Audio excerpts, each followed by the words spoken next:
Hoje nós vamos falar sobre liturgia e ruídos litúrgicos. Eu tinha falado no post, na parte da tarde, que nós vamos falar sobre abusos,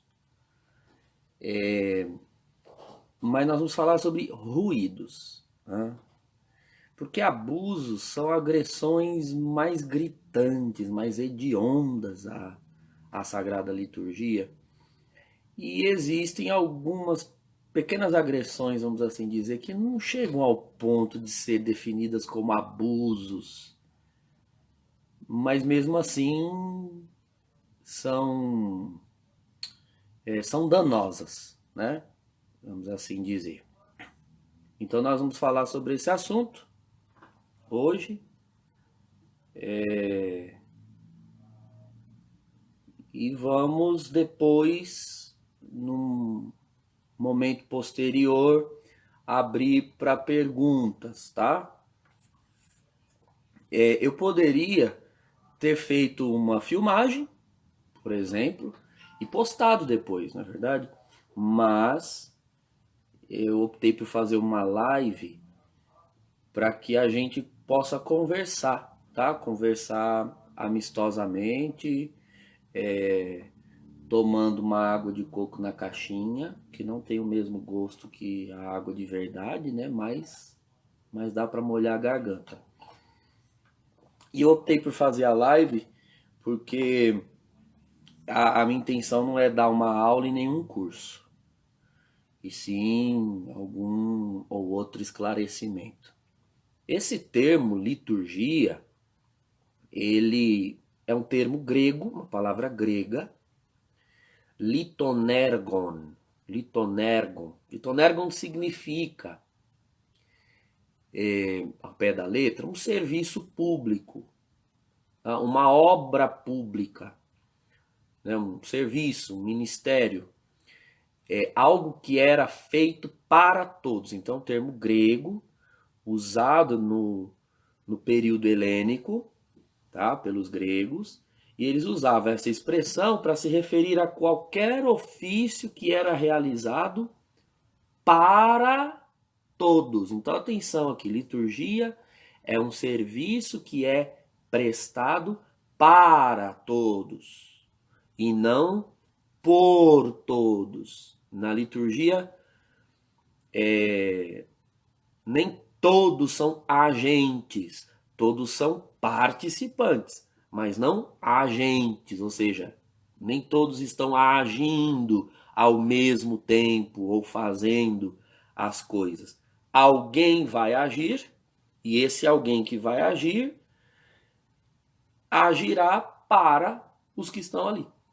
Esse é o conceito de liturgia. É importante que vocês tenham ele em mente. Quando a Sagrada Escritura foi traduzida para o grego, tá? Muitos já ouviram falar sobre a Septuaginta, né? A Septuaginta é a tradução mais antiga que nós temos da Sagrada Escritura, embora a maioria dos textos do Antigo Testamento tenham sido escritos em hebraico. Os originais em hebraico se perderam ao longo dos séculos e o que se conservou foi uma tradução feita alguns séculos antes de Cristo e que foi feita em grego, a Septuaginta. E algumas palavras do Antigo Testamento na Septuaginta, do hebraico para o grego, foram traduzidas com o termo leitonergon. Então, tem expressões no Antigo Testamento que são liturgia. Vou citar duas para vocês. Eu separei aqui em Êxodo 28, no versículo 41. Êxodo 28, 41. Eu estou usando a Bíblia de Jerusalém. Não sei como está nas outras, mas aqui na Jerusalém está escrito assim: E com isso vestirás a Arão, teu irmão, bem como a seus filhos. Depois os ungirás, dar-lhe-ás a investidura e os consagrarás para que exerçam o meu sacerdócio. Então aqui está traduzido no português por sacerdócio. A palavra na Septuaginta é letonergon. né, para que ele exerça a minha liturgia. Tem um outro texto em Levítico, aliás, Levítico não, perdão, Números capítulo 4, no versículo 33, está escrito assim: esse será o serviço dos clãs dos Meraritas, e para todo o seu serviço na tenda da reunião terão a direção de Itamar, filho de Arão, o sacerdote. Então veja que litonergon, né, aqui no caso está traduzido por serviço, lá em Números, aliás, lá em Êxodo, sacerdócio, e aqui em Números, serviço. Então vocês percebam que é possível entender por liturgia o exercício de um sacerdócio, o exercício de um serviço, tá certo? São diversas possibilidades de se conceituar liturgia. E realmente, em todos os cultos, existe liturgia, né? O que é a liturgia? Nos cultos religiosos, atenção aqui, não estou falando ainda da nossa liturgia cristã, estou falando de liturgia de maneira geral. Nas religiões, qualquer religião que se preze, uma religião que seja humana, ela tem liturgia. A liturgia é um conjunto de ritos que, uma vez realizados, revelam um mistério, né? Ou tornam presente uma narrativa, no caso das religiões antigas, uma narrativa mitológica, né? Por exemplo, no templo grego do deus Dionísio, havia uma liturgia. Dionísio era o deus do vinho. Então havia uma liturgia, um rito, um conjunto de ritos em que se enchia os cálices de vinho, se fazia preces, orações, e as pessoas bebiam o vinho e se deixavam ficar sob efeito do vinho. E estando sob efeito do vinho, elas tornavam presente, na mentalidade delas, o espírito, com E minúsculo, né? O espírito do deus Dionísio. Era um modo de tornar a vida daquele deus presente, né? Lá nos povos iorubás, o povo iorubá tinha uma divindade chamada Omulu, e na mitologia, na história daquele povo, Omulu era velho, adquiriu uma varíola, se contorcia de dor e de tanta dor morreu da varíola. E aí, de repente, a divindade suprema fez Omulu ressurgir, ressuscitar, né, voltar da morte, e ele volta rejuvenescido. Então, no culto iorubá, o que eles faziam? A pessoa em transe, supostamente com o espírito do deus Omulu no corpo dela, ela fazia uma dança, né? Uma dança em que ela dramatizava a morte de Omulu, e aí os outros sacerdotes viam, cobriam a pessoa em transe com um pano, cantavam uma música mais animada, e aí a pessoa levantava do pano e tirava o pano, e ela voltava a dançar, figurando a volta de Omulu do mundo dos mortos para o mundo dos vivos. Então, esse conjunto de cálices de vinho, preces e beber o vinho no culto de Dionísio, né, conjunto de ritos, é uma liturgia, era a liturgia grega, certo? Esse conjunto de roupa, danças e músicas, né, essa dramatização no culto de Omulu é uma liturgia. Vocês entenderam? A liturgia era um conjunto de atos religiosos, de serviços, que tinham a intenção de tornar ali presente uma divindade, né, uma narrativa, para que as gerações, uma geração após a outra, pudesse conhecer aquela narrativa e crer no conteúdo dela, né? A liturgia era um modo de transmissão de experiência, de transmissão de conhecimento. No antigo Israel, no processo de revelação de si mesmo, Deus não aboliu essa atitude humana de liturgizar, né? De atuar na religião. Ao contrário, Deus inspirou a Moisés nesses livros, né, que eu citei, no Êxodo, no Levítico principalmente, no livro dos Números.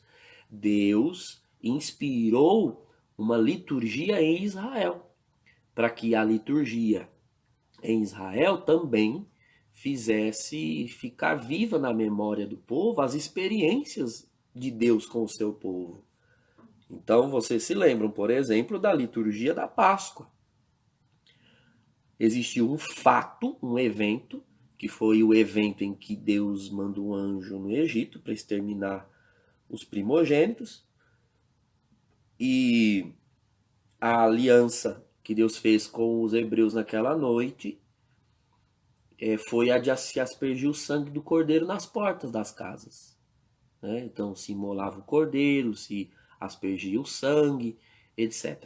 Lá em Êxodo capítulo 12, vocês vão encontrar a instituição da festa da Páscoa. Deus dizendo a Moisés, a partir de hoje vocês celebrem de modo perpétuo, perenemente, essa festa. Então até hoje os judeus celebram uma liturgia de Páscoa. A liturgia, né, os ritos de Páscoa, tem a intenção de tornar presente o evento da Páscoa.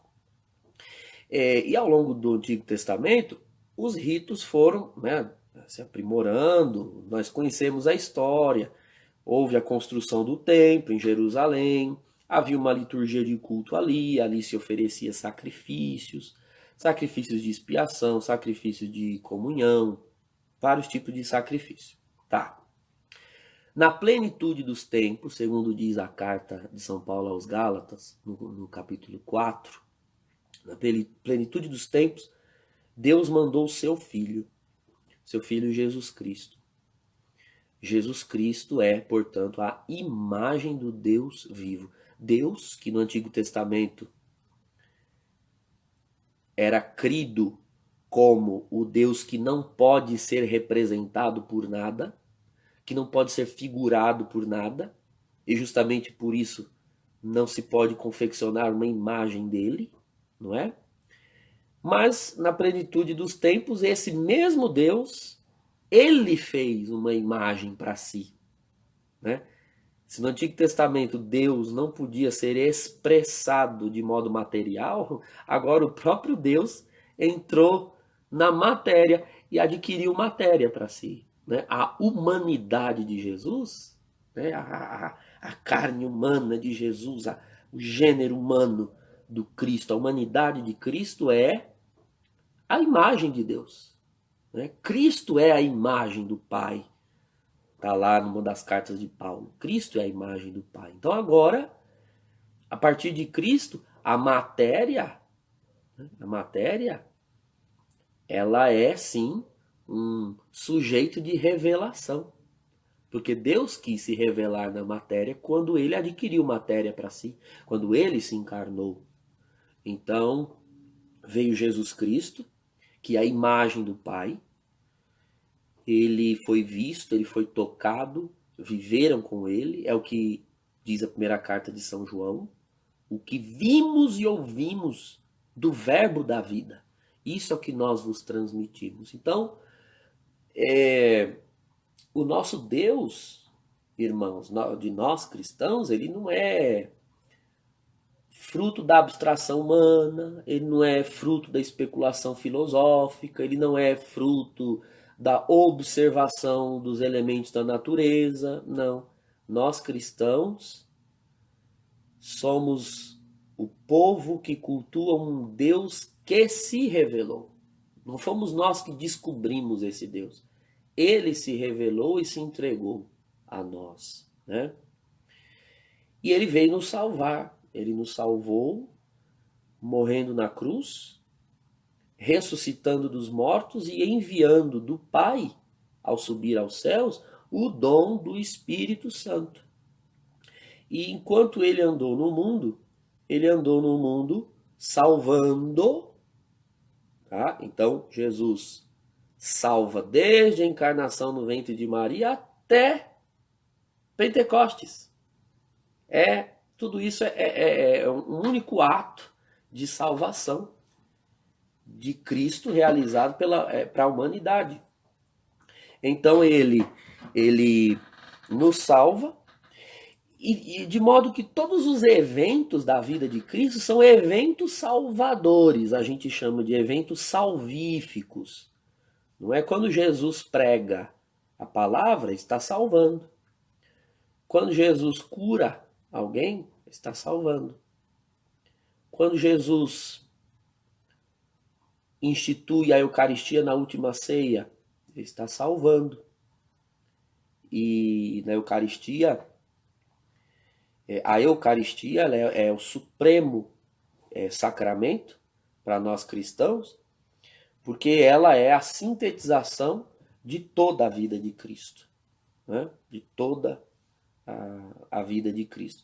Eu teria mais coisas a falar aqui, mas eu vou adiantar um passo. Eu quero ler para vocês um trecho da Sacrosanto Concílio, que é a Constituição do Vaticano II sobre liturgia. Tá? Então, é magistério recente da Igreja.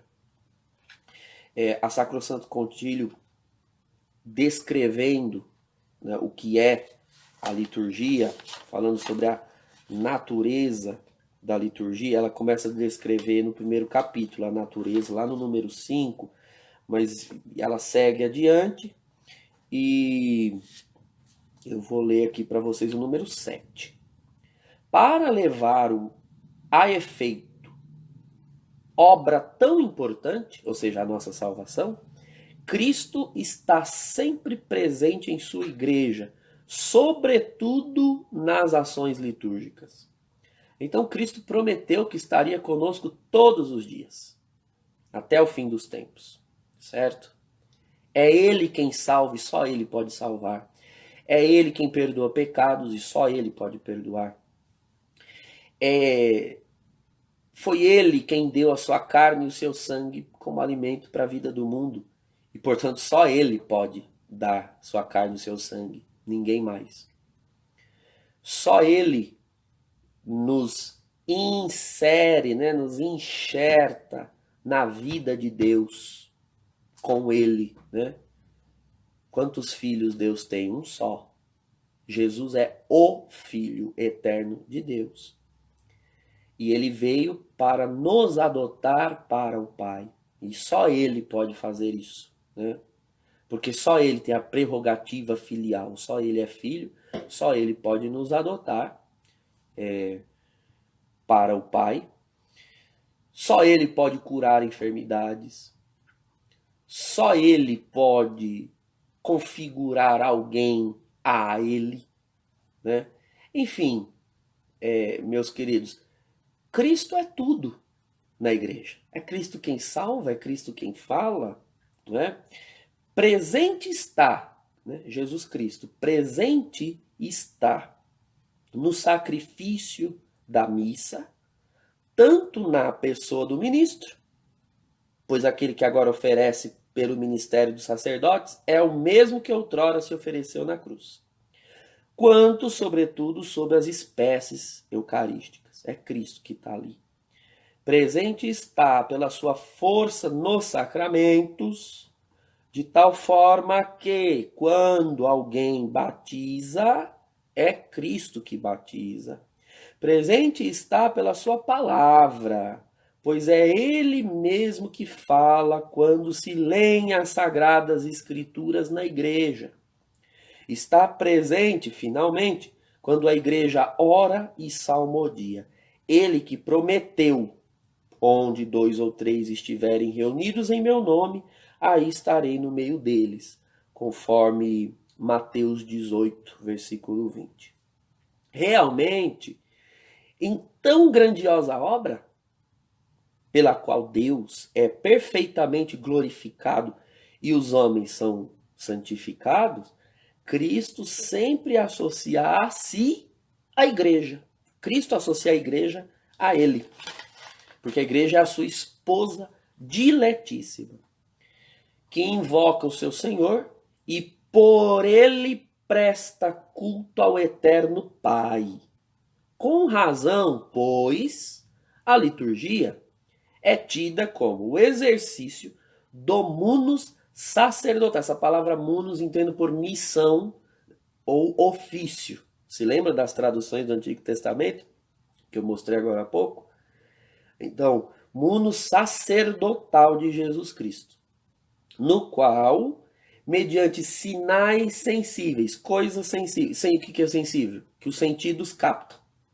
Sinais sensíveis, sinais que a gente vê, que a gente ouve, que a gente come, que a gente bebe, que a gente cheira, que a gente pega, certo? Sinais sensíveis são sinais, são coisas, são elementos que podem ser captados pelos sentidos. Isso é sinal sensível. Então, Jesus Cristo, que mediante sinais sensíveis, né, a obra nos sinais sensíveis é significada e de modo peculiar a cada sinal realiza a santificação do homem. E é exercido o culto público integral pelo corpo místico de Cristo, cabeça e membros. Já vou explicar essa parte. Disto se segue que toda celebração litúrgica, como obra de Cristo sacerdote e de seu corpo, que é a igreja, é uma ação sagrada por excelência, cuja eficácia, no mesmo título e grau, não é igualada por nenhuma outra ação da igreja. Ou seja, a liturgia é a ação máxima da igreja. Nenhuma se iguala. Todas as ações da igreja têm o seu valor. Uma devoção tem o seu valor. Né? Rezar um terço, fazer uma novena, tem o seu valor. Mas não é um valor que se equipare ao de uma ação litúrgica. Fazer missões também tem o seu valor. Mas não é uma ação que se compare, que se equipare a uma ação litúrgica. E assim vai. Nenhuma ação, né? A nossa pastoral, a nossa missão, nada se equipara à ação litúrgica. No número 8, ele diz assim: na liturgia terrena, participamos da liturgia celeste.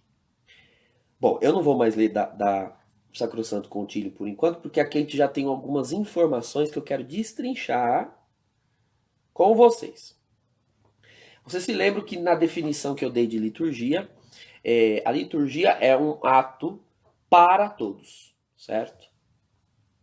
E eu disse há pouco que é Cristo quem realiza tudo de que nós temos necessidade. A nossa salvação, a nossa instrução, a nossa redenção, né, o perdão dos nossos pecados, a cura de que temos necessidade, a consagração dos nossos estados de vida, enfim, qualquer coisa, só Cristo pode fazer.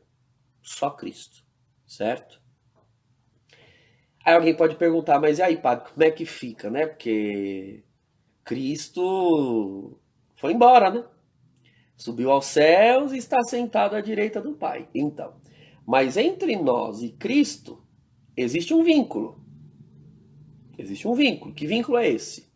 O vínculo que ele mesmo enviou. O Espírito Santo. Né? O Espírito Santo. O Espírito Santo que Cristo enviou do Pai, né, e que, portanto, procede do Pai e do Filho para nós, esse Espírito Santo, ele assiste à igreja, ele acompanha a igreja, e ele é quem torna Cristo presente. Para que ele torna Cristo presente? Para que Cristo continue fazendo no nosso meio o que ele sempre fez desde o instante da sua encarnação. Então o Espírito Santo, ele é o Senhor da história, e ele, o Espírito Santo, ele se apropria dos sinais sensíveis e ele torna os sinais sensíveis veículos das ações de Cristo. Então eu vou dar um exemplo. Só Cristo cura, só ele pode curar. E ele foi à direita do Pai, subiu aos céus. Então agora, como é que Cristo continua nos curando? Bom, o Espírito Santo que Cristo nos deu, ele é invocado pela igreja. E ele é invocado sobre o óleo. O óleo. Então há um óleo que é consagrado pela oração da igreja, sobre o qual se invoca o Espírito Santo. O Espírito de Cristo, que está no meio de nós, que habita em nós e que habita a igreja, que nos une a Cristo. Esse Espírito Santo consagra o óleo de tal maneira que o óleo terá a eficácia de fazer o que Cristo faz. Então, quando o sacerdote pegar um óleo e ungir o enfermo, é Cristo que está ungindo. Entendeu? Por quê? Porque o Espírito Santo que está em Cristo foi invocado sobre o óleo. Entende? O Espírito, né? O Espírito é o vínculo que une Cristo à direita do Pai, né? Jesus à direita do Pai e o seu corpo que somos nós aqui na Terra. Então, a liturgia ela precisa ser entendida de uma vez por todas, por todos nós, como atos de Cristo, certo? De Cristo. Os desvios de liturgia, eles vão começar justamente quando eu começo a achar que a liturgia é um ato meu para Cristo. Entende? Existem atos nossos para Cristo. Nós podemos louvar a Deus, né? Cantar uma música para Deus. Nós podemos orar a Deus. Mas se lembra que eu li há pouco no Sacrosanto Concílio? Um louvor, né? Uma música, uma oração. Elas têm o seu valor, mas elas não são atos litúrgicos. Atos litúrgicos. O ato litúrgico não é um ato nosso para Deus. É um ato de Cristo por meio de nós a Deus. Então, se lembra que eu disse que liturgia é um ato de alguém para todos? Ato de quem? No caso da nossa liturgia cristã, ato de Jesus Cristo. É Ele quem opera na liturgia. Então, de Jesus. Para quem? Para nós. Nós, na liturgia, nós não somos os atores, né? Nós não somos os agentes. Nós somos os receptores. Eu não vou à missa, por exemplo, para apenas prestar culto a Deus. Eu vou à missa para ser salvo, para ser santificado. Quem presta culto na liturgia é Cristo. Cristo se oferece ao Pai na Santa Missa. Entende? Nós realizamos os ritos, tá? Claro, somos nós que realizamos, mas nós realizamos no Espírito Santo de Jesus Cristo e não no nosso espírito, nos nossos sentimentos, nas nossas motivações. Não. Nós realizamos no Espírito de Jesus Cristo. Nós precisamos, na liturgia, fazer o que Jesus Cristo fez e faz. A partir do momento que eu começo a querer colocar a minha intenção pessoal, o meu gosto, o meu desejo na liturgia, então eu estou roubando a liturgia das mãos de Jesus e colocando na minha. Entendeu? A liturgia é um ato de Cristo para a humanidade e para o Pai. Grave isso. A liturgia é um ato de Cristo para a humanidade e para o Pai.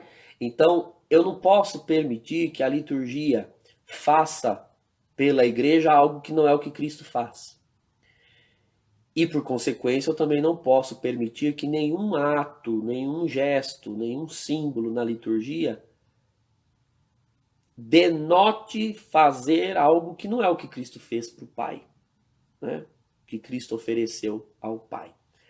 O culto que é agradável a Deus é o culto oferecido por Jesus.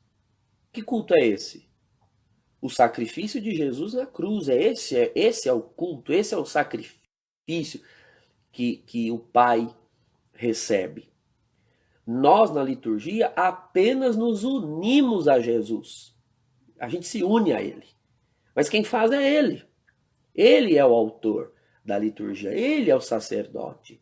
Então isso precisa ficar claro para nós, que a gente precisa deixar com que a liturgia fale, com que o rito fale, né, com que os sinais sensíveis falem. Agora, atenção aqui. A liturgia, ela é o ápice da vida cristã, tá? Ela é o ápice. O que é um ápice? Vendo aqui minha mão, imagine que meu braço aqui é uma montanha, tá? O ápice é o cume, tá certo? É claro que ninguém sobe aqui da base para o cume numa pernada só. Para se chegar ao cume, você precisa passar por um processo de ascensão até chegar ao cume. E a igreja tem os seus recursos para tirar aqui da base e levar até o ápice, tá? Até o topo. Deixa eu ler um outro trecho aqui da Sacrosanto Concílio para vocês. Vou ver se eu acho aqui. Aqui. Número 10 da Sacrosanto Concílio. A liturgia é o cume, veja, acabei de dizer, a liturgia é o cume para o qual tende a ação da igreja e, ao mesmo tempo, é a fonte de onde emana toda a sua força. Então, imagine que ela é um cume para onde a gente sobe e também daqui de cima nasce um rio, né, que corre e dá água da vida para todos. Não era esse parágrafo que eu estava procurando, é o anterior, perdão, é o número 9. Olha aqui. A Sagrada Liturgia não esgota toda a ação da igreja, pois antes que os homens possam achegar-se da liturgia, faz-se mister, né, faz-se necessário que sejam chamados à fé e à conversão. Como invocarão aquele em quem não creram? O documento cita Romanos 10, de 14 a 15. Né? E como crerão sem terem ouvido falar dele? Então, vejam bem.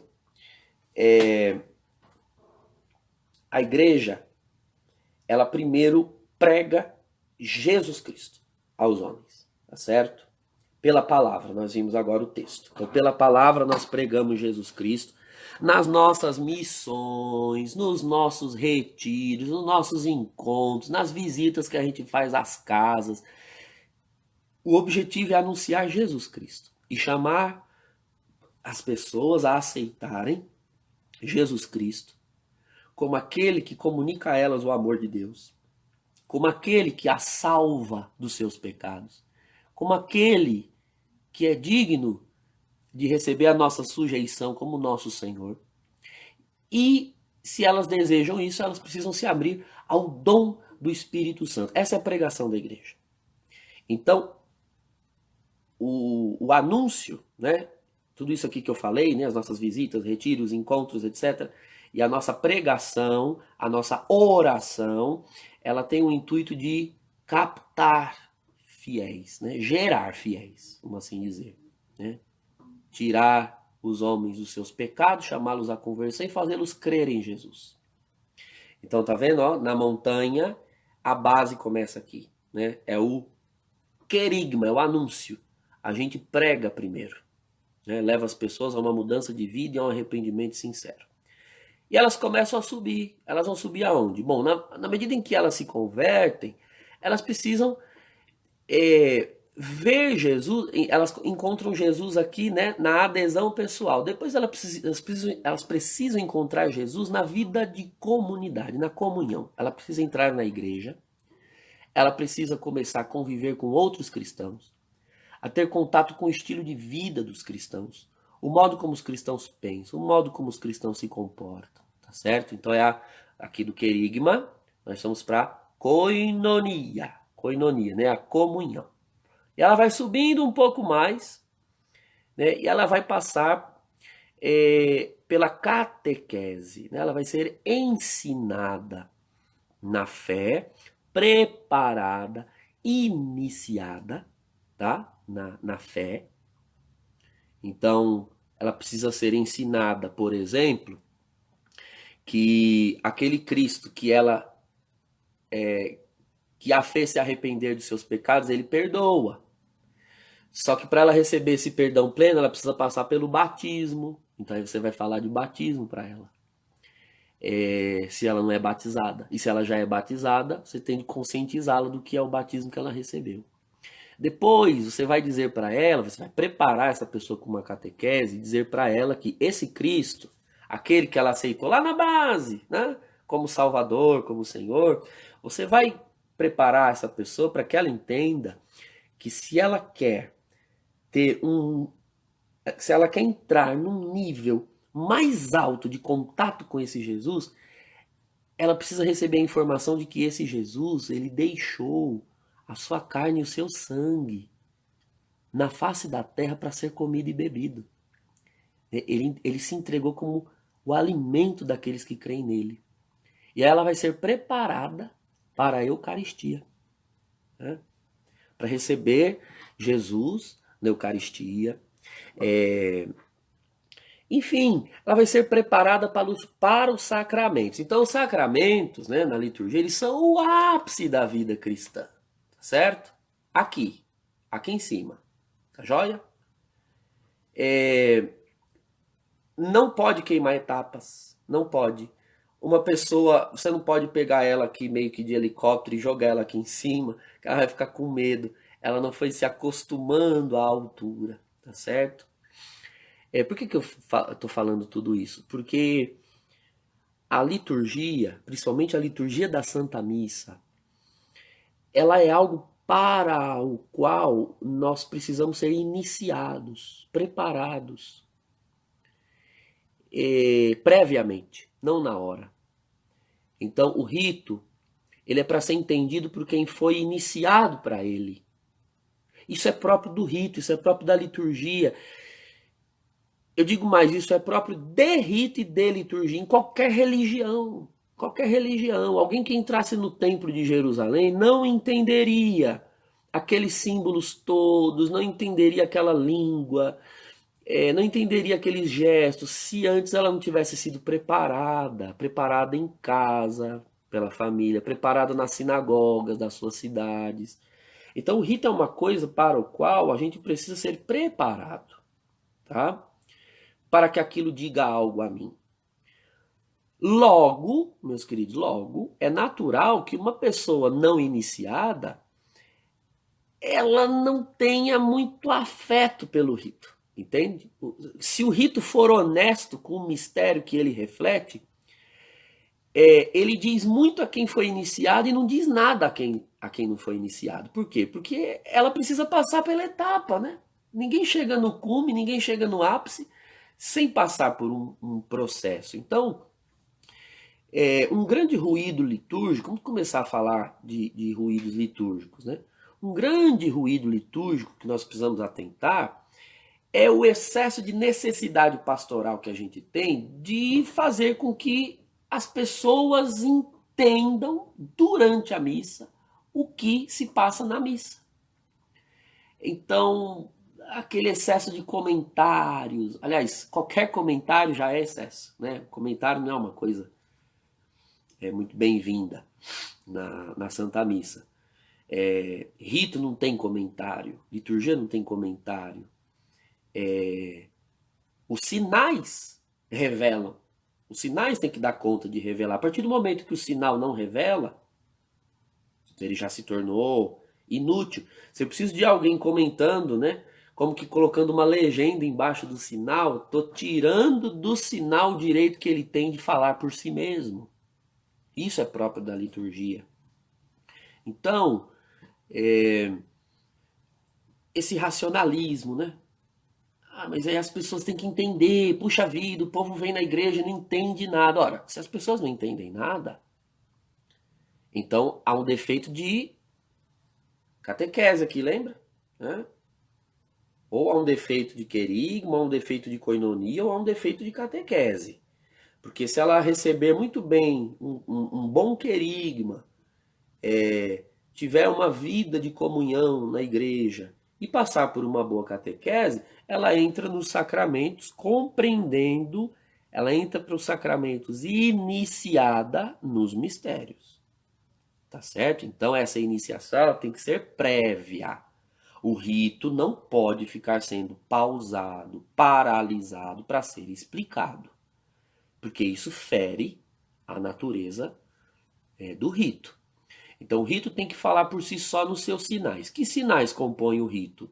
A música, né? Os hinos, os cânticos, que precisam, por sua vez, refletir a natureza do mistério que está sendo celebrado. Os sinais, todos os sinais, então na nossa liturgia, nós temos sinais que são extraídos do Apocalipse de São João. Se lembra que eu li agora há pouco, no número 8 da Sacrosanto Concílio? Na liturgia terrena, participamos da liturgia celeste. Então nós conhecemos o livro do Apocalipse de São João.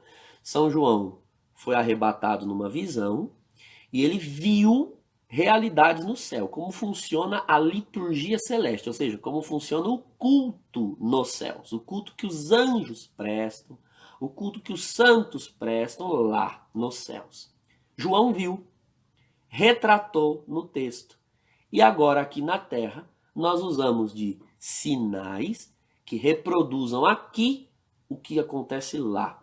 Então, João viu vários desses sinais, né? João viu que ao redor do trono de Deus havia querubins. Essa palavra cherob em hebraico são chamas. Chama, é uma chama de fogo, né?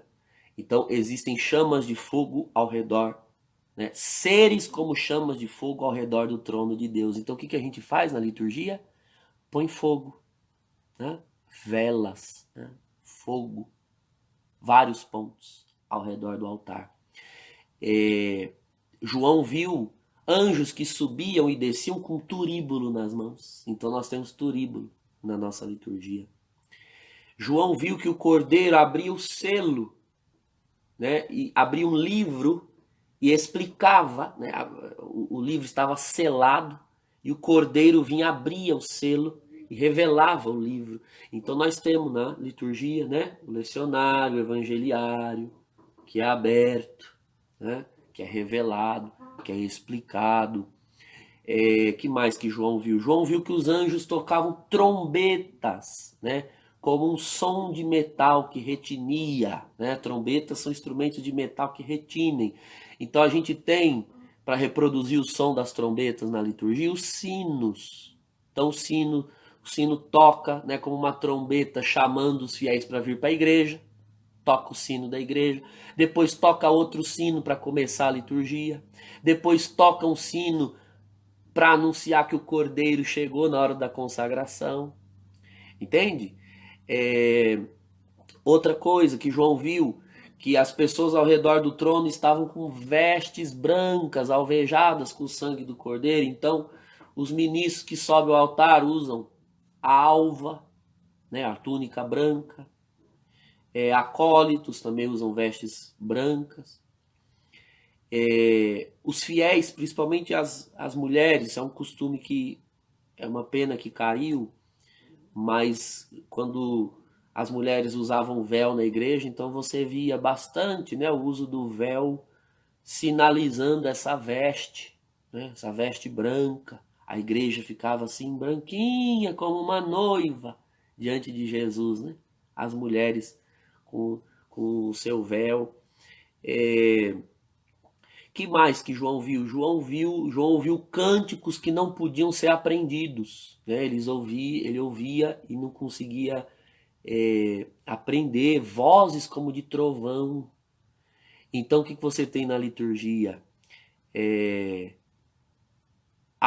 Os cantos litúrgicos por excelência, como o gregoriano, que é uma liturgia, que é uma melodia acidentadíssima e, portanto, difícil de se aprender numa só. Você tem que frequentar, você tem que estar ali para poder captar aquilo, né? A métrica do canto gregoriano, ela reflete essa lógica de um canto que não pode ser aprendido facilmente, como o que João ouviu.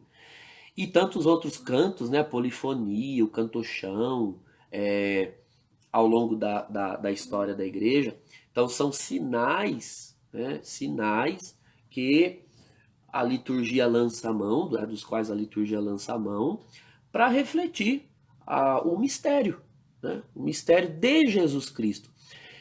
E o conjunto desses sinais precisa comunicar o que Cristo está fazendo, tá certo? Na liturgia, quem age? Cristo todo. Quem é Cristo todo? Jesus, cabeça à direita do Pai, e a igreja, corpo, aqui na terra. Então a cabeça e o corpo estão unidos pelo Espírito Santo. Então Cristo dá o comando, porque é a cabeça que comanda, não é assim? Cristo dá o comando e o corpo age. Então o que somos nós na igreja na hora da liturgia? Nós somos um corpo comandado pela cabeça no Espírito Santo. A gente não pode fazer na liturgia, não tem sentido, é fora da natureza da liturgia. Fazer na igreja algo que não seja o ato do próprio Cristo, certo? Quando eu realizo atos que não são os de Cristo, então é como se eu tivesse me aberrando, sabe? Me tornando uma aberração. É um corpo que não se deixa comandar pela cabeça. Então essa é a natureza, né? Na natureza da sagrada liturgia.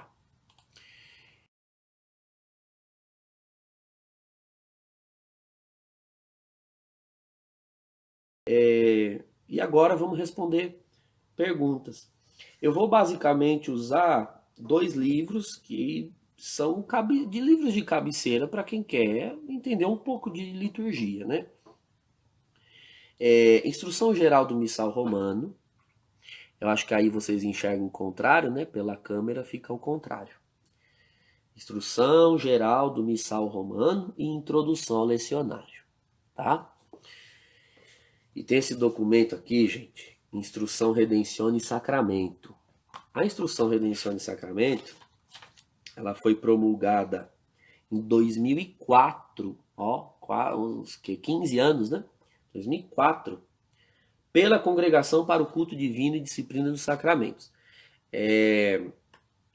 Isso aqui é o terror de muita gente, viu? Porque tem coisas, isso aqui são, tá aqui, ó, sobre alguns aspectos que se deve observar e evitar acerca da Santíssima Eucaristia. Então são correções a abusos, tá?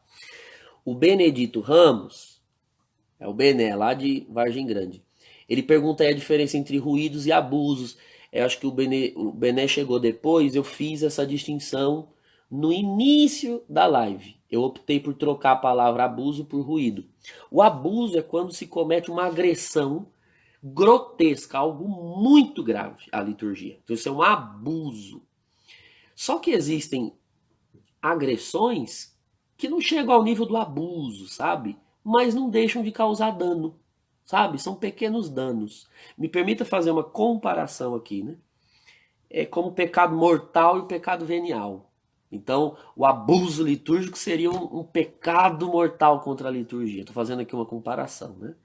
É aquilo que é muito grave, é o abuso litúrgico. Agora, ruídos eu compararia ao pecado venial, né? Não é mortal, mas não deixa de ser um dano, entende? Não deixa de ser um mal. Então, ruídos litúrgicos são coisas. Porque esse termo ruído é uma coisa que atrapalha você de escutar bem, não é? Se eu estou aqui falando e tem um ruído na sua caixa de som, então você não consegue captar corretamente aquilo que eu estou te transmitindo. Então, eu chamo de ruído litúrgico aquilo que nos impede de fazer a experiência com Cristo no mistério. Que ao invés de ajudar, está atrapalhando, está interceptando o rito. Tá bom, Bené? É isso que eu entendo por ruído litúrgico. Quais prejuízos para a liturgia traz cantos não litúrgicos na liturgia? A Leila lá do Crato, no Ceará. Leila, veja bem. Vamos fazer aqui uma distinção entre música sacra e música litúrgica, tá? Música sacra, música litúrgica. Música sacra é toda música feita para Deus. Então, um louvor é uma música sacra, né? lá um canto de meditação, é uma música sacra. Agora atenção, nem toda música sacra é litúrgica. Por quê? Porque a liturgia, como eu disse há pouco, ela é composta de ritos, certo? Ela não é composta de músicas, ela é composta de ritos. Agora, atenção. Existem partes do rito que podem ser cantadas, certo? Partes do rito que podem ser cantadas. Logo, o que é que eu devo cantar? Eu devo cantar o rito, não no rito. Então eu tenho que cantar o que está ali, né? Cantar a liturgia, não na liturgia. Ninguém canta na missa. A gente canta a missa como ela é. Se eu começar a pegar se eu pegar uma música sacra qualquer e colocar dentro do rito, sem que essa música sacra seja o rito, né, a letra do rito, você presta um desserviço. Vou dar um exemplo prático. Mais conhecido por nós, né, por alguns lugares. Tem uma parte do rito, tá, nos ritos introdutórios da missa, que é uma oração, atenção, é uma oração que está escrita no missal romano, uma oração que é o glória a Deus nas alturas e paz na terra aos homens por ele amados. Então, esse é o rito. Essa é uma letra milenar. É uma letra que é cantada há séculos. É uma letra que foi cantada, meu Deus, por Santo Tomás de Aquino, por Santa Teresa de Ávila, por Padre Pio de Pietreutina, por Inácio de Loyola. A letra é essa, é uma letra que vai buscar nos profetas, vai buscar no Antigo Testamento, vai buscar em trechos do Apocalipse de São João, vai buscar em trechos do Novo Testamento a sua letra. Então o Espírito Santo revelou essa letra à igreja, entende? O Espírito Santo é quem inspira os nossos ritos. Se lembra que eu falei a cabeça e o corpo? Então, o espírito que está na cabeça está agindo no corpo. Então, meus queridos, essa letra foi revelada. E aí chega a hora de cantar ela, tá? Então você tem uma opção. Na hora de cantar o Glória, você pega uma música litúrgica. Então a música litúrgica é o quê? É uma música sacra composta com a letra do Glória. Então você vai cantar, né? Glória a Deus nas alturas e paz na terra aos homens por ele amados. Senhor Deus, Rei dos céus, Deus Pai Todo-Poderoso. Tá? Tô cantando esse da Eliana Ribeiro, que é uma música sacra e litúrgica. Por quê? Porque foi uma música sacra composta com a letra do rito, entendeu? Agora vamos supor que nesse momento, ao invés de cantar essa letra, comece a cantar Glória, glória ao Pai Criador, ao Filho Redentor e ao Espírito, glória. O que eu estou fazendo? Eu estou cantando uma música sacra, porque é uma música com um tema sagrado, entende? Glória ao Pai, ao Filho e ao Espírito Santo. Mas ela não é litúrgica, ela é sacra. Mas ela não é litúrgica por quê? Porque ela não foi composta a partir do rito. Então ela não reflete o rito. Ela está roubando o rito. Ela está interceptando o rito. De forma grave, porque ela está tirando uma parte do rito. Então cantar uma música dessas é um abuso. Não é nem um ruído, viu? É um abuso. Então, acredito que eu tenha respondido aí a pergunta da Leila. Tá. Próxima pergunta. É o modo de se vestir para a Santa Missa. A Maura, lá de Vargem Grande, tá perguntando. Olha, gente, eu gosto de citar São José Maria Escrivá, tá? Gosto de citar. Ele dizia assim: como é que alguém se veste para ir a uma audiência com o rei? Só isso já deveria responder a pergunta, né? Você já reparou que dependendo da importância que se dá a um evento, a importância que eu dou ao evento determina a veste que eu uso? Então você vai a uma audiência judicial. ao juiz. Eu nunca vi ninguém ir a uma audiência, né, num tribunal, de bermuda, chinelão, camisa de time, né, decotão. Não vai. Por quê? Porque fere a natureza do evento, sabe? É um evento sério e a pessoa se veste com seriedade. Quando você vai ao casamento de outras pessoas, você, né, tem todo o cuidado de se vestir bem. Mas e o seu próprio casamento? Como é que você vai vestido? Será que nós estamos nos lembrando que a Santa Missa são as núpcias de Cristo com a igreja? E a igreja sou eu? Você está lembrado disso? Então, como você iria para um matrimônio seu? Né? Então, as mulheres se perguntem. Claro que não dá para ir assim vestida de noiva, né? Com uma cauda bufante.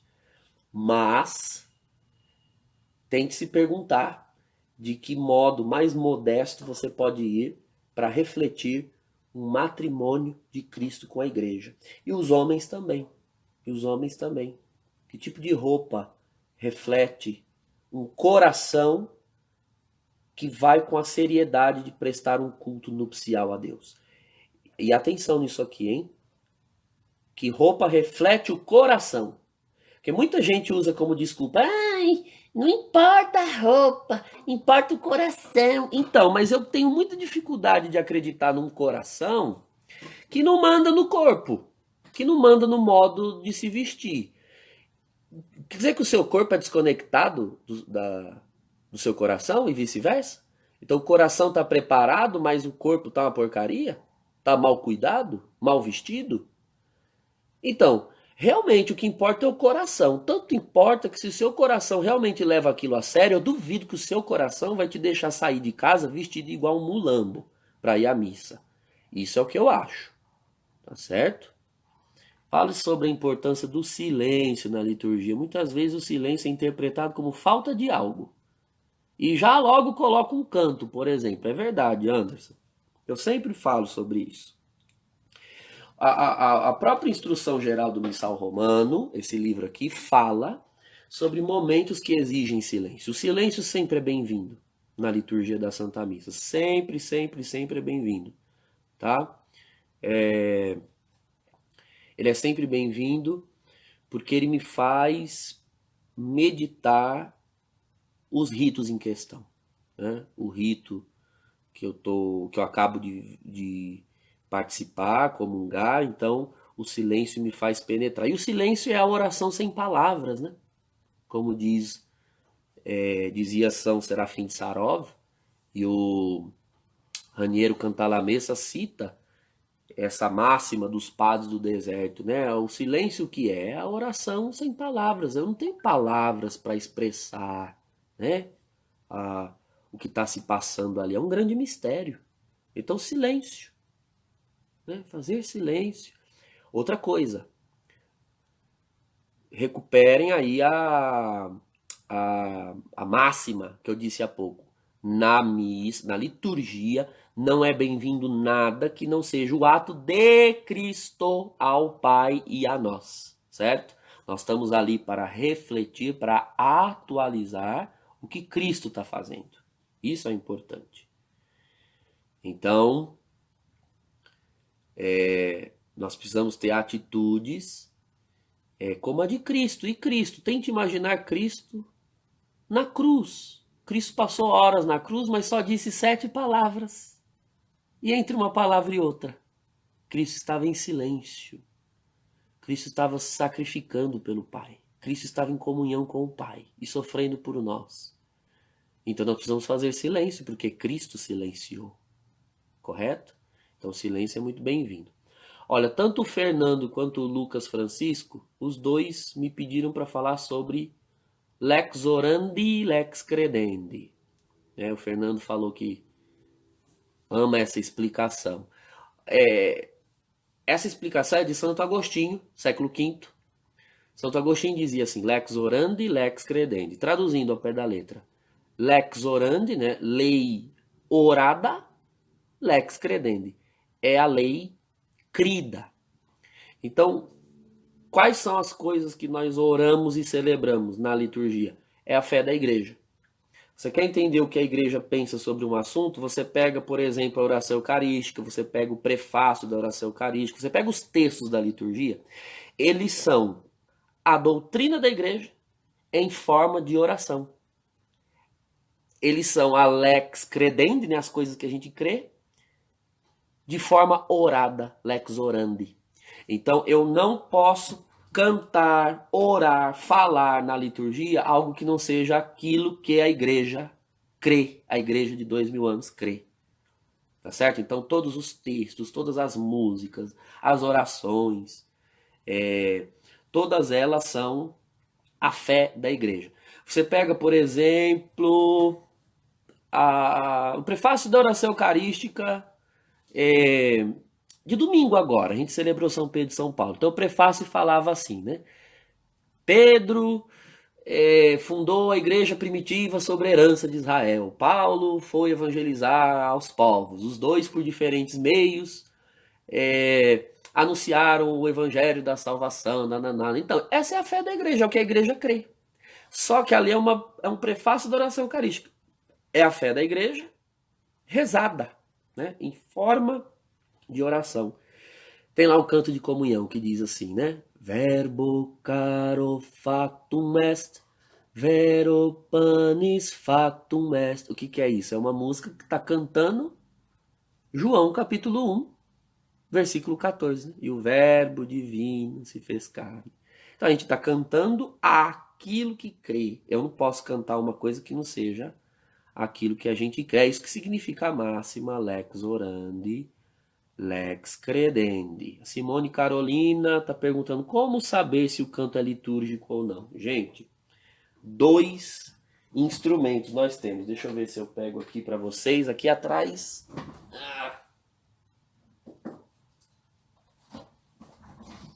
Aqui para vocês. Vocês que lidam com liturgia.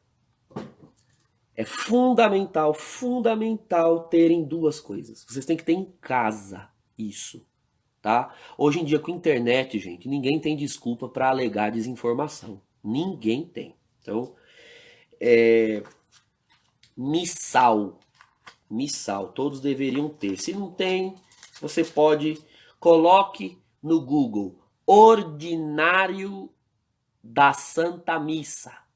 Ordinário da Santa Missa. Põe lá alguma coisa assim. Olha, eu aconselho, tá vendo aqui, ó, missal cotidiano.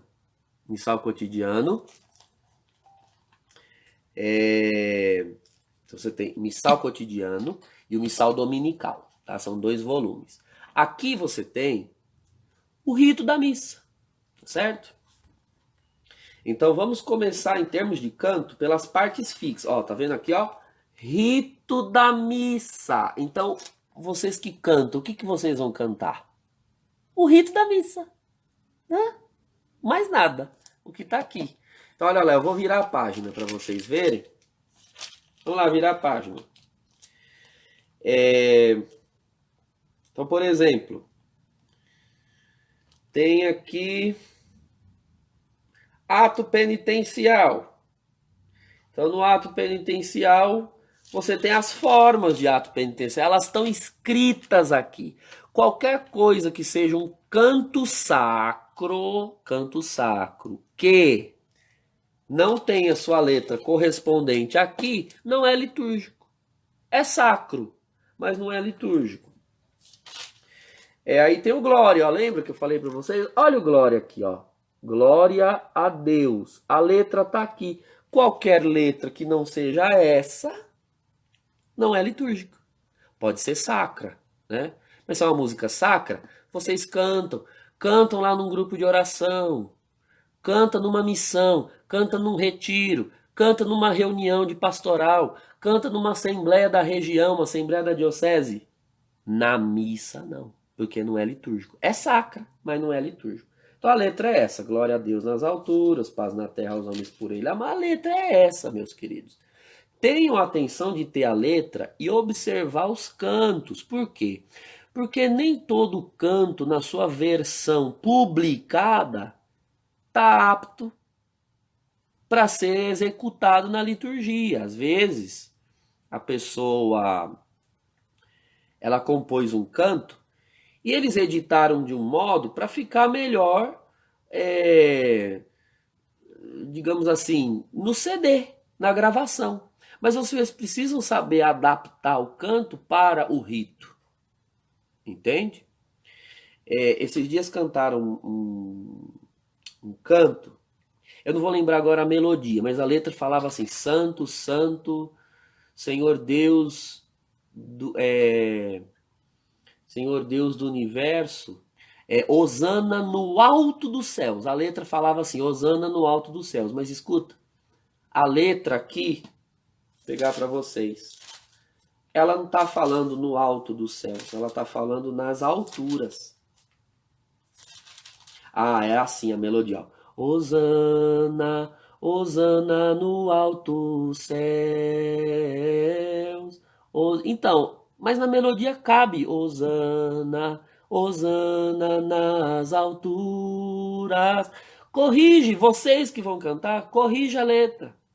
Põe Hosana no alto dos céus. Às vezes a edição cantada, olha aqui, ó, Hosana nas alturas. Vendo? Hosana nas alturas, não é nos altos dos céus. Ai, Pedro, mas é a mesma coisa. Então, é a mesma coisa. Então, se é a mesma coisa, por que que não canta o que está na letra litúrgica? Ao invés de cantar outra coisa parecida. Canta a letra litúrgica. Para de inventar história. Vamos cantar a letra litúrgica. Vocês estão percebendo uma coisa? Que quando a gente fica procurando brecha para não fazer o que está na liturgia, é o nosso homem velho saindo, o desejo de não obedecer? Gente, para a gente fazer a liturgia, celebrar a liturgia como ela deve ser celebrada, isso exige muita obediência. E para ter obediência tem que ter humildade, sabe? O Antônio, lá da Santa Isabel, está assistindo. Padre, a autoria é critério para que a canção seja ou não usada? É o Fernando perguntando. Não, a autoria não.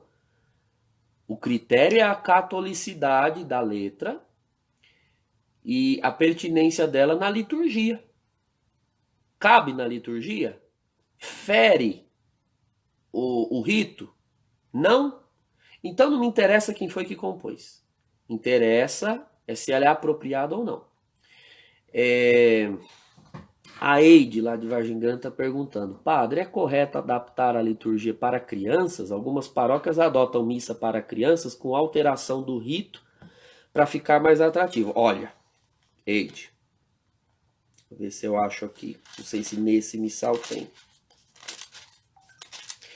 O que existe para crianças são orações eucarísticas próprias, tá? Existem orações eucarísticas próprias para a missa com crianças, com crianças. A missa não é para as crianças, porque a missa não é para ninguém a não ser Deus o Pai. A missa é para Ele. A missa não é para nós. Então, a missa é um ato de Cristo. Lembra, a liturgia é um serviço para alguém?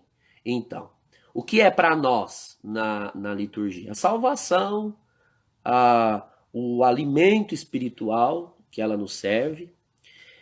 Para as crianças, então existe uma oração eucarística própria, com uma linguagem mais acessível. E só. Não é correto adulterar a liturgia para agradar as crianças. As crianças, quem são elas? Elas são seres humanos no estado de serem criadas. Daí a palavra criança, né? Criança é quem está sendo criado. É quem está aprendendo como as coisas são e devem ser. Se a gente cria uma liturgia para elas, então elas começam a achar que a liturgia é aquilo que nós criamos para elas. Quando na verdade elas precisam aprender que a liturgia É aquilo que o Espírito revelou para nós realizarmos no Espírito Santo para o Pai. Ela precisa entender que a missa é para o Pai. É para o Papai do céu. Não é para elas. Não é para a gente. É um culto que se presta a Deus. Para que agrade a Deus. E não para que fique mais atraente para nós. Então, não. Os pais têm que ensinar as crianças a saber viver a missa. Tá?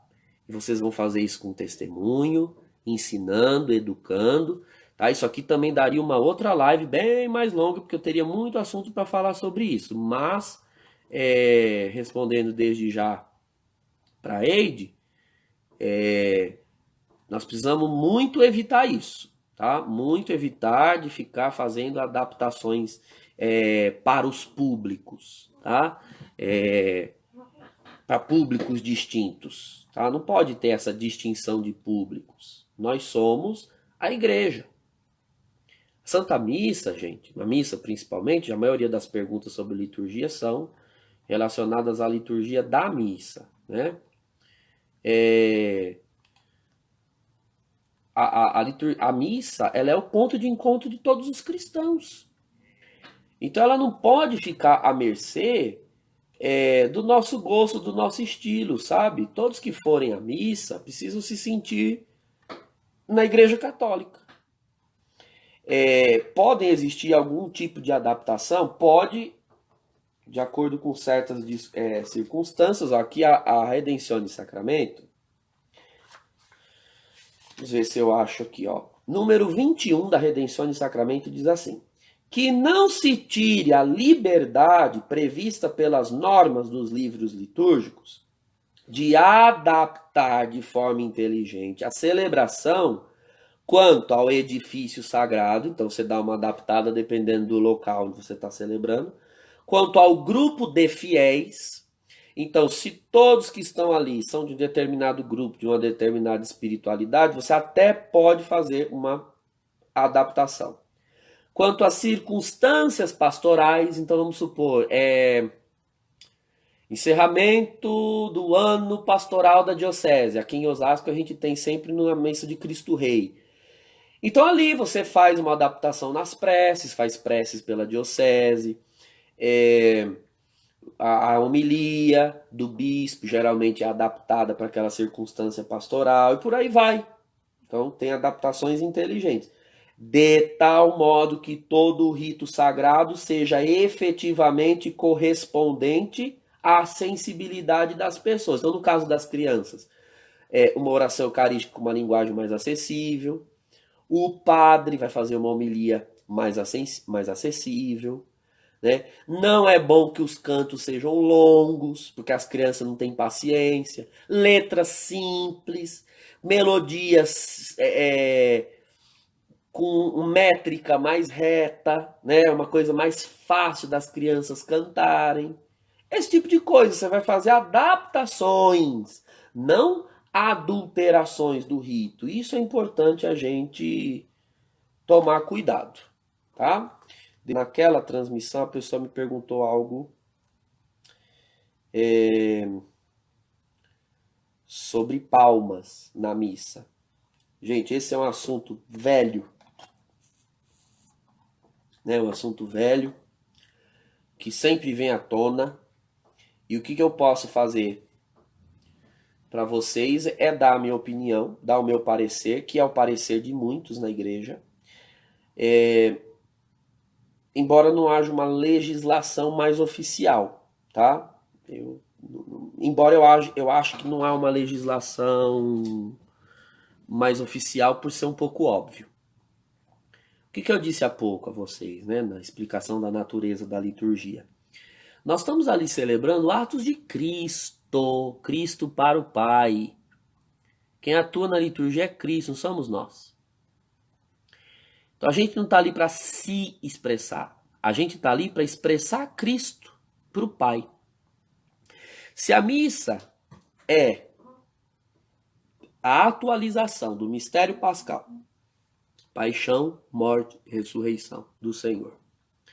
Então existem momentos da missa de um certo contentamento e partes da missa de uma certa introspecção sacrificial. Dicas de passagem, é o sacrifício de Cristo que dá o tom de toda a missa. Tá? Eu, sinceramente, não consigo enxergar Cristo no Calvário batendo palmas para o Pai. Né? O Cristo batendo palmas. Tá, aí alguém vai dizer, mas não é ato só de Cristo cabeça, né? De Cristo corpo. E o corpo está recebendo, né? O corpo igreja está recebendo o Cristo ressuscitado, o Cristo vitorioso. Tudo bem, mas dentro de um rito, dentro de uma liturgia cujos ritos se espaçam entre minutos, né? Então você está ali celebrando o sacrifício, aí de repente você vai para um canto que puxa palmas. Olha, eu não sou favorável a palmas na missa. Não sou, todo mundo sabe que eu não sou. Eu acho que a natureza da liturgia expurga as palmas. A natureza, entende? Vou dar um exemplo. Você consegue imaginar um velório e a gente cantando no velório e batendo palmas no velório? Você consegue imaginar? Não. Por quê? Porque a natureza daquele evento impede as palmas. Você concorda? Você consegue imaginar o casamento? Casamento, vamos falar de casamento. Você consegue imaginar a noiva entrando e todo mundo batendo palma? Uma música assim? Tan, tan, tará, tan, tan, tará, tan, tan, tará, tan, tará, tan, tará, tá, tá, tá, tá, tá, tá, tá, tá. Você consegue imaginar isso? Vocês estão entendendo que a natureza do evento determina os comportamentos de quem está nele. Então, quando eu entendo a natureza da missa, eu não bato palma. Sinceramente, não vejo razão para se bater palma. É claro que existem algumas culturas, em algumas culturas, a palma é uma expressão corporal para todos os momentos. Na África, por exemplo, na África, existem tipos de palmas. Tipos. Então existe uma palma alegre, né, que eles batem, e existe a palma solene.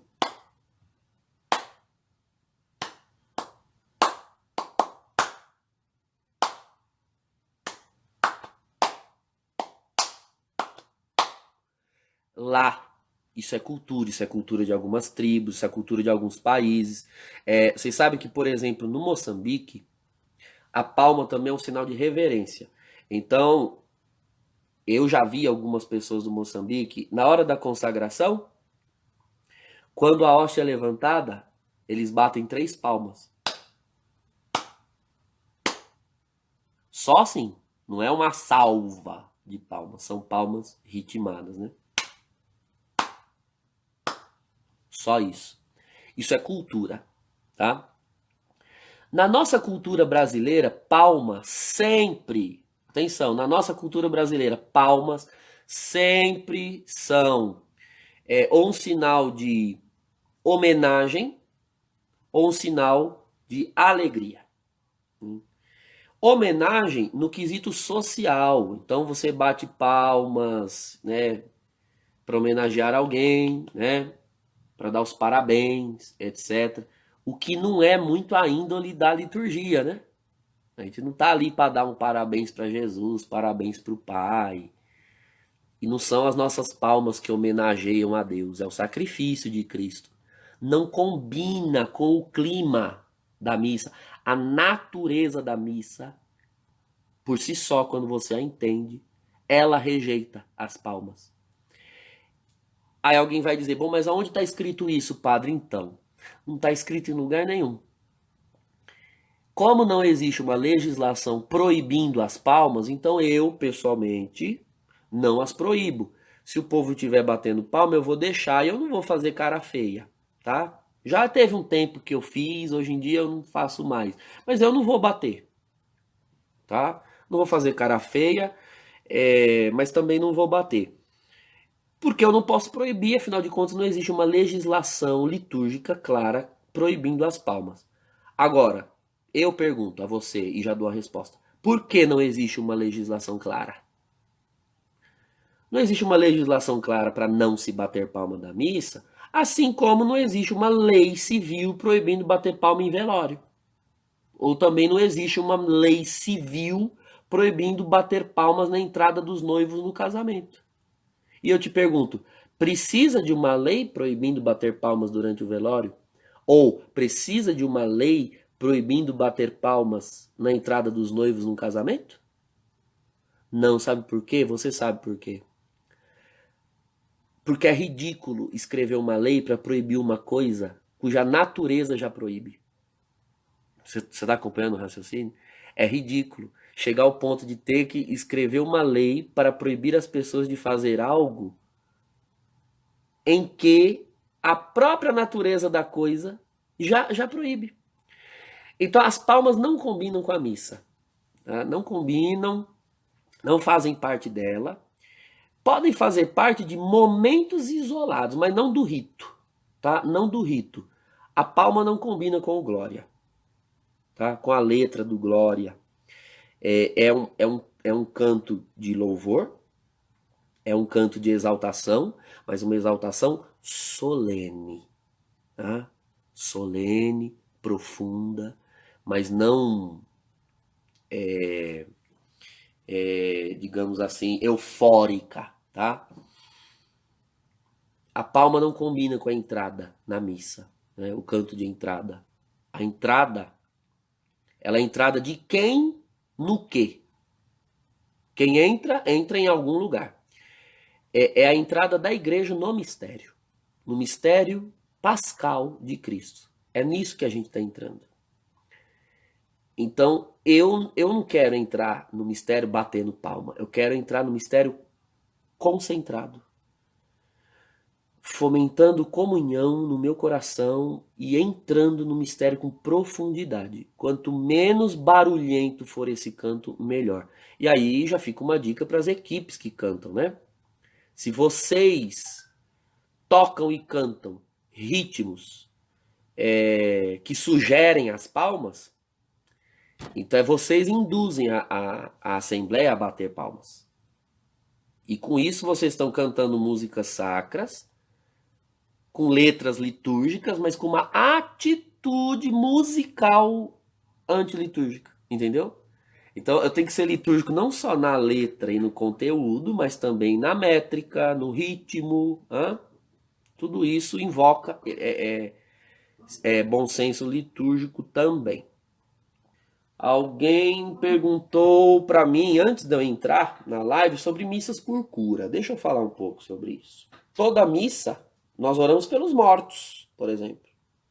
E por que tem missa de finados? E por que tem missa pelas almas? Então, esse princípio de que toda missa cura, toda missa liberta, não vale, porque toda missa é calvário, toda missa sufraga almas, toda missa é Páscoa. Então, entenda que se a missa ela é o mistério de Cristo, significa que todos os mistérios da fé cristã eles estão condensados na missa. Condensados. Tão condensados que a própria igreja dilui que é condensado, é concentrado, né? A igreja pega esse mistério e sem que cada missa deixe de ser o que ela dilui os aspectos do mistério ao longo de um ano litúrgico. Por quê? Porque humanamente nós precisamos de didática para assimilar cada mistério. Então, embora toda missa seja Páscoa, nós precisamos de um domingo de Páscoa, de um tempo de Páscoa, para focar nesse aspecto do mistério. Embora toda missa seja Calvário, nós precisamos de uma Semana Santa, nós precisamos de um dia para olhar para a cruz do Senhor, porque nós temos necessidade de mistagogia, né? Pedagogia do mistério que nos faça nos aprofundar melhor nesse aspecto do mistério. Embora toda missa ore pelos mortos, nós precisamos de dia dos finados. Quando os nossos falecidos morrem, nós levamos o nome deles para que o padre aplique as intenções do sacrifício em sufrágio daquele morto, porque são necessidades nossas, entende? Então, toda missa cura e liberta. É verdade. Agora, o mesmo princípio se aplica às curas e à libertação. O padre, isso é um princípio da liturgia, é um princípio do sacramento da Eucaristia. o sacerdote, ele aplica a missa às intenções do povo, pelos fiéis defuntos, as intenções da paróquia. Quando ele celebra uma missa pelas almas, né, ou das almas, que alguém às vezes fala, missa das almas. Ninguém implica com missa das almas, mas implica com missa de cura, né? Então, quando existe uma missa pelas almas ou missa das almas, é porque o padre vai aplicar o sacrifício naquele dia como sufrágio pelas almas, certo? Então, o que impede um padre de aplicar o sacrifício daquele dia pelas enfermidades dos fiéis, né? Se o problema é com o nome, missa por cura e libertação, então a gente troca o nome, missa pelos enfermos e cativos. Eu só estou trocando o sujeito pelo predicado, é uma questão de nomenclatura, tá? Esse é um aspecto. Agora, tem outro que eu gostaria de ressaltar. Eu sei que a ressalva de muitos com essas missas por cura e libertação é porque, infelizmente, padres simpáticos à renovação carismática acabam realizando muitos abusos, ruídos litúrgicos em nome da cura e em nome da libertação. Então são esses padres que acabam prestando um grande desserviço ao Ministério de Cura e Libertação. Porque na verdade dão esse nome com o intuito de atrair público, de aumentar a coleta da missa, ganhar dinheiro, mas de cura e de libertação mesmo não tem nada. Tá? Os senhores me desculpem, mas a maioria das missas por cura e libertação que tem por aí, eu sei perfeitamente que não tem nada de cura e libertação. Pegar o ostensório, colocar Jesus e cantar uma música atrás da outra para fazer as pessoas chorarem, isso não é cura e libertação. Cura e libertação exige alguma preparação prévia, exigem algumas ações fora da liturgia, tá? Então eu vou falar para vocês como eu faço, tá? Tem outros padres que fazem de outros jeitos, eu respeito, mas eu vou falar como eu faço, eu não posso responder pelos outros padres. Quando eu anuncio as missas por cura e libertação, eu prefiro esse por, é uma questão de uso de preposição, né? Mas cada preposição denota algo. Quando eu digo de cura e libertação, eu estou dizendo que a missa pertence às curas e às libertações, né? A missa é da cura e da libertação. E isso não é verdade. A missa será oferecida ao Pai no Espírito Santo, né? A missa de Cristo será oferecida ao Pai pelo Espírito Santo por curas e por libertações, entende? E não são as curas e libertações que tem a posse da missa, é o Pai. Então a missa é do Pai, por cura e por libertação. Eu prefiro então usar essa pequena preposição por no lugar da preposição de, porque ela diz muita coisa. Nós começamos fazendo adoração Santíssimo, não na missa, fora da missa, antes da missa. Porque eu não vejo sentido, fora da liturgia de Corpus Christi, uma vez no ano, eu não vejo o sentido de você andar com o Santíssimo Sacramento na igreja após a comunhão, né? Posso falar o porquê disso numa outra ocasião, mas todos vocês aqui são de igreja e com certeza já se perguntaram o porquê, qual é o sentido se nós acabamos de comungar. Então, você já tem aí o seu senso cristão mais comum e simples, já captou a falta de sentido que há. Tem sentido fazer adoração antes da missa. Então a gente começa ali 7h30, a gente adora, louva a Deus, busca os dons do Espírito Santo, fala em línguas à vontade, busca a revelação, fazemos os exorcismos menores, então orações para repelir o mal, isso é libertação, orações enfáticas para repelir o mal. Para fazer esse tipo de oração, tem que se revestir, tem que se preparar, tem que jejuar, tem que buscar a Deus antes, durante o dia, durante a semana, tá? Não é um merchandising Eu digo isso para os padres, tá? Por favor, se tem algum padre me assistindo, eu sei que tem aí, ó, tem o padre Jorge de Cascavel, tem o padre Diego aí de Carapicuíba, se tem outros eu não vi, ou se vão assistir depois, porque o vídeo vai ficar à disposição na minha página, por favor, meus irmãos padres, se revista, ore a Deus, faça uma vigília, ajoelha no teu quarto, não vá mexer com uma coisa para a qual você não se preparou, porque isso é sério, tá? Tá, não é só no âmbito do sacramento, né, que essas orações geram aí os seus efeitos. Então, eu faço tudo antes, bem antes, as orações de libertação. A gente lida com as libertações primeiro. As pessoas apresentam a Jesus no sacramento, aí as suas intenções, né? Aí o seu documento, sua peça de roupa, sua fotografia, enfim. Todos aqueles anseios que a gente traz, as preocupações, as dores que a gente traz para a igreja. Eu dou a bênção do Santíssimo Sacramento, tá? E encerro a adoração. Isso vai das 7h30 até umas 9 da noite. E aí eu saio, a igreja fica em silêncio, eu vou para a sacristia me paramentar para a missa. E aí o sino bate e a gente começa a missa. A missa mesmo, é 50 minutos, no máximo 1 hora. Porque a missa é aquilo que está no missal. Não é para ficar inventando. Não é para ficar colocando um monte de música. Não é para ficar levantando a mão. Não é para ficar batendo palma. Missa é missa. Tá? Vamos celebrar a missa que a igreja nos pede para rezar.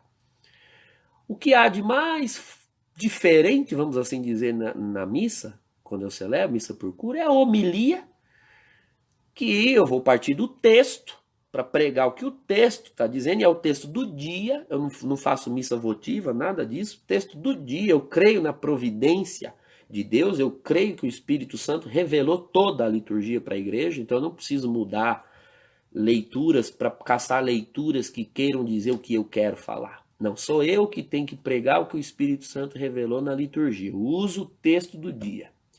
E ali no texto do dia, a gente vai pregando.